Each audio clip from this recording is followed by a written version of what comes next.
بسم اللہ الرحمن الرحیم۔ قربانی کے مسائل سے متعلق آج ارادہ ہوا کہ ان مسائل سے متعلق ایک کلپ ریکارڈ کروا دیا جائے اور لوگوں کو قربانی کے بیسک مسائل بتائے جائیں۔ لوگ بہت زیادہ جو سوالات پوچھتے ہیں تو اس پہ میں نے کچھ اشارے لکھ لیے اپنے سامنے تاکہ جو سوال بہت زیادہ پوچھے جاتے ہیں میں ان کے بارے میں ریکارڈ کروا دوں۔ تو میں انشاءاللہ یہ جو قربانی ہے اس کے بالکل شروع سے لے کے آخر تک ترتیب سے کوشش کرتا ہوں کہ مسائل بیان کروں، اور جو مسائل بہت زیادہ پوچھے جاتے ہیں اللہ تعالیٰ سے دعا ہے کہ وہ سارے آ جائیں۔ تو پہلا سب سے بڑا مسئلہ یہ ہے کہ قربانی واجب کس پر ہے۔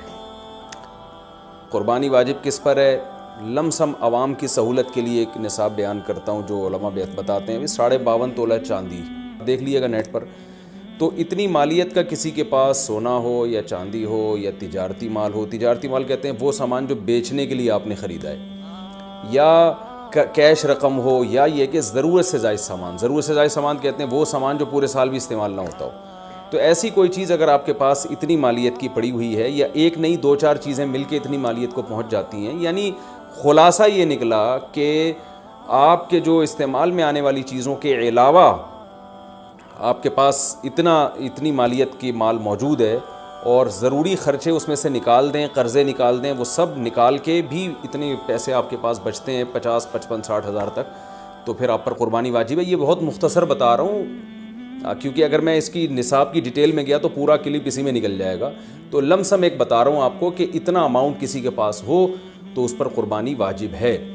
پھر بھی سمجھ میں نہ آئے تو اس بارے میں میرے دوسرے کلپ یوٹیوب پہ آپ کو مل جائیں گے، یا دوسرے علماء سے آپ تفصیل پوچھ لیں، وہ انشاءاللہ آپ کو ڈیٹیل بتا دیں گے، کیونکہ نصاب میں اگر میں زیادہ ڈیٹیل میں گیا تو بہت ہی لمبی بات ہو جائے گی پھر۔ تو اس پر قربانی واجب ہے۔ بڑا مسئلہ یہاں پر ایک یہ اٹھایا جاتا ہے کہ کیا گھر کا سربراہ اگر قربانی کر لے تو سب کی طرف سے کافی ہو جائے گی، یا جو بھی صاحب نصاب ہے جس میں بھی استطاعت ہے اس پر الگ سے قربانی واجب ہے؟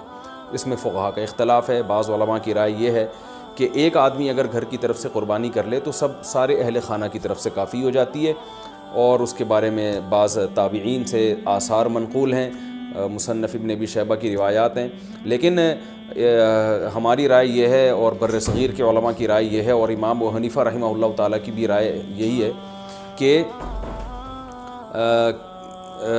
کہ ہر شخص پر الگ سے قربانی واجب ہے اگر وہ صاحب نصاب ہے۔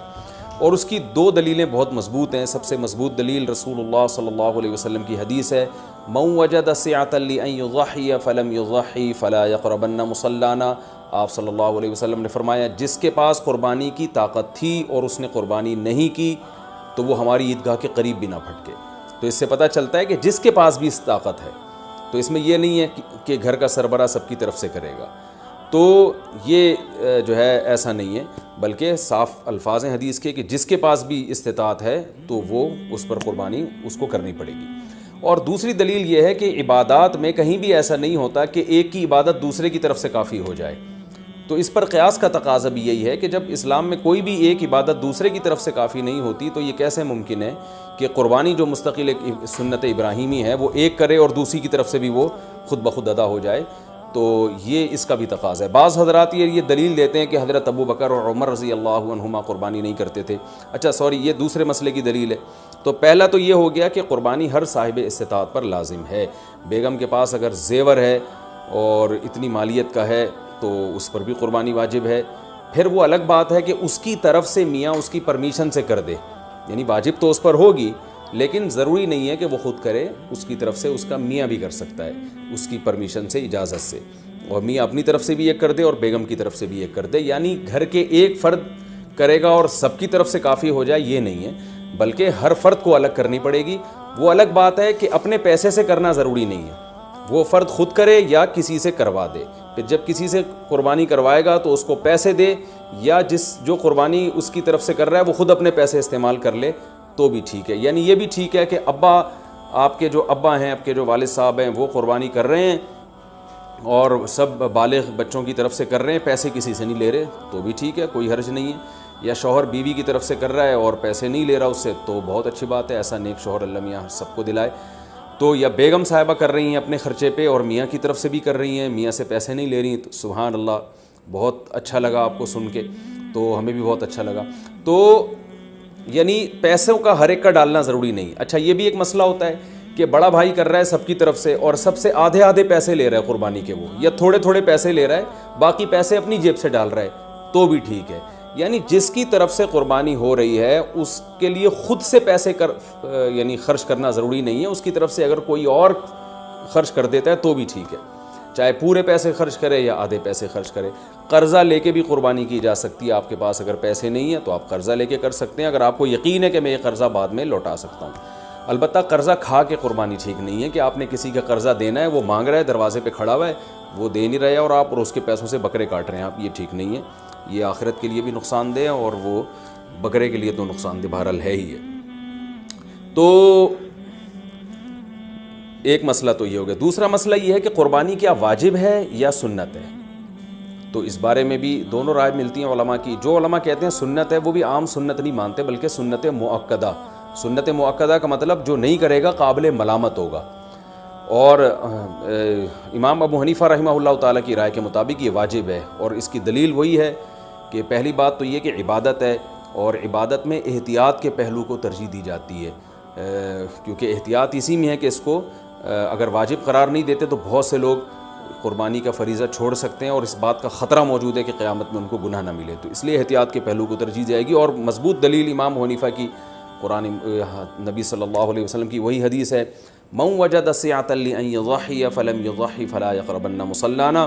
آپ صلی اللہ علیہ وسلم نے فرمایا جس کے پاس قربانی کی گنجائش تھی اور اس نے قربانی نہیں کی وہ ہماری عیدگاہ کے قریب بھی مت پھٹکے.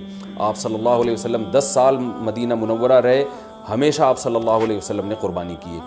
بعض حضرات یہ دلیل دیتے ہیں کہ حضرت ابو بکر اور حضرت عمر نے قربانی نہیں کی اپنے دور خلافت میں, اس سے پتہ چلتا ہے کہ قربانی واجب نہیں ہے. تو یہ دلیل اس لیے درست نہیں ہے کہ حضرت ابو بکر اور حضرت عمر رضی اللہ تعالیٰ عنہ مسکین تھے, غریب تھے, اگرچہ مسلمانوں کے خلیفہ تھے, لیکن یہ ان کی ایک کوالٹی تھی کہ اتنے لاکھوں مربع میل کے مالک ہونے کے باوجود وہ پیون زدہ کپڑے پہنتے تھے. تو صاحب استطاعت پہ قربانی واجب ہے. یہ دونوں حضرات بڑے تھے مگر قربانی نہیں کی انہوں نے, جیسے کہ روایت میں آتا ہے اس کی وجہ استطاعت نہ ہونا. تو استطاعت اگر نہیں ہے تو پھر قربانی لازم نہیں ہے, بلکہ اگر آپ قرضہ لے کے قربانی کرو گے اور خطرہ ہے کہ میں قرضہ ادا نہیں کر سکتا تو پھر تو جائز ہی نہیں ہے آپ کے لیے, کیونکہ دوسروں کا حق دبا کے آپ کے لیے عبادت کی وجہ آوری یہ ٹھیک نہیں ہے. اس کی فضیلت کیا ہے قربانی کی؟ رسول اللہ صلی اللہ علیہ وسلم نے ارشاد فرمایا بقرعید کے دنوں میں یا ایام نحر میں اللہ کو جانور کا خون بہانے سے زیادہ کوئی عمل محبوب نہیں ہے, اور ہر بال کے بدلے میں اللہ نیکی عطا فرماتے ہیں. یہ قربانی کی بہت بڑی فضیلت ہے, اور اس کی فضیلت آپ علماء سے بیانات میں سنتے ہیں. میں بھی چونکہ بہت مختصر جلدی بات کر رہا ہوں تاکہ میں پورے موضوع کو جلدی سے سمیٹ لوں.